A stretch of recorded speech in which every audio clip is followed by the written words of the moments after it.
भारत में किसान को बंदिशों में जकड़ने वाली कानूनी व्यवस्थाएं, मंडी कानून जैसा और आवश्यक वस्तु कानून, इन सब में बहुत बड़ा सुधार किया गया है।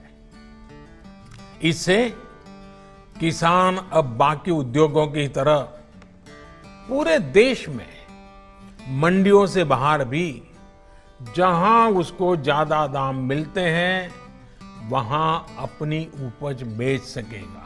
आइए जानते हैं इन कानूनों में क्या प्रावधान किए गए हैं और इनसे किसानों को क्या लाभ होंगे। आवश्यक वस्तु संशोधन कानून 2020। प्रावधान: अनाज, दलहन, तिलहन, प्याज व आलू आदि को आवश्यक वस्तु की सूची से हटाना। युद्ध जैसी अपवाद स्थितियों को छोड़कर इन उत्पादों के संग्रह की सीमा तय नहीं की जाएगी।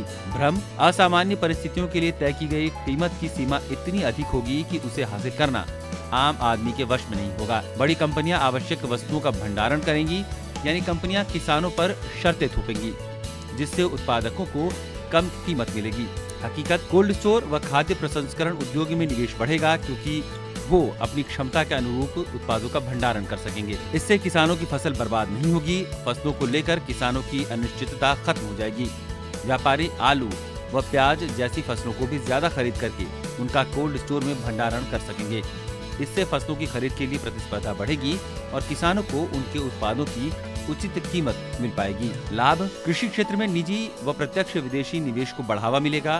कोल्ड स्टोर और खाद्यान्न आपूर्ति श्रृंखला के आधुनिकीकरण में निवेश को प्रोत्साहन मिलेगा। किसानों की फसल बर्बाद नहीं होगी और उन्हें समुचित कीमत मिलेगी। जब सब्जियों की कीमतें दोगुनी हो जाएंगी या खराब न होने वाले अनाज का मूल्य 50% बढ़ जाएगा, तो सरकार भंडारण की सीमा तय कर देगी। इस प्रकार किसान व खरीदार दोनों को फायदा होगा।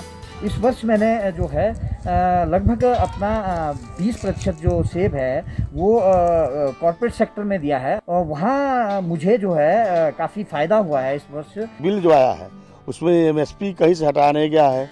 हमारे मंडी को भी स्ट्रेंथनिंग दिया जा रहा है, सारी चीज़ें हैं। केंद्र सरकार का यह निर्णय किसान भाइयों के हित में है। सरकार ने बहुत अच्छा काम किया कि किसानों के हित में काम किया, तो इससे बिल किसान के लिए सही बजट और सही पैसे मिलेंगे और इससे किसानों के लिए फायदा ही है। पहले की फसल खरीद प्रणाली: किसान राज्य सरकार की कृषि उत्पाद बाजार समितियों यानी मंडियों में अपने उत्पाद बेचते थे। मंडियों में किसान अपने उत्पाद अधिकृत कमीशन एजेंट के माध्यम से बेचने के लिए मजबूर होते थे। पंजाब और हरियाणा में उन्हें आड़ती कहा जाता है। सिर्फ बिहार, केरल, मणिपुर, लक्षद्वीप, अंडमान एवं निकोबार द्वीप समूह तथा दमन एवं दीव में मंडियां नहीं हैं। मंडियों में कमीशन एजेंट किसानों को उत्पाद बिक्री से मिलने वाली कुल रकम में से 1.5 से 3% की कटौती कर लेते हैं। ये कटौती उत्पाद की सफाई, छटाई व अनाज का ठेका आदि के नाम पर होती है। मंडियां एजेंटों से फीस वसूलती हैं। एफसीआई समेत अन्य सरकारी एजेंसियां 60 से 90 दिनों तक न्यूनतम समर्थन मूल्य के आधार पर किसानों से फसल की खरीद करती हैं। हालांकि इस दौरान फसलों की गुणवत्ता भी देखी जाती है। इसके बाद व्यापारी बाजार मूल्य के अनुरूप किसानों से फसल की खरीद करते हैं। यह कानून जो है जनहितकारी है, क्योंकि इस कानून में न तो कृषि उपज मंडियों की समाप्ति की बात की गई है, न इस कानून में न्यूनतम समर्थन मूल्य की समाप्ति की बात की गई है। और सबसे बड़ा फायदा कि जो उपज जो कृषि मंडियां थी, मंडियों में जो इंस्पेक्टर राज था, उसके समाप्ति की बात की गई है कि कोई किसान अपनी आवश्यकता के अनुरूप या अपनी सुविधा के अनुरूप जो है बाहर मंडियों के बाहर भी अपना उत्पाद बेच सकता है।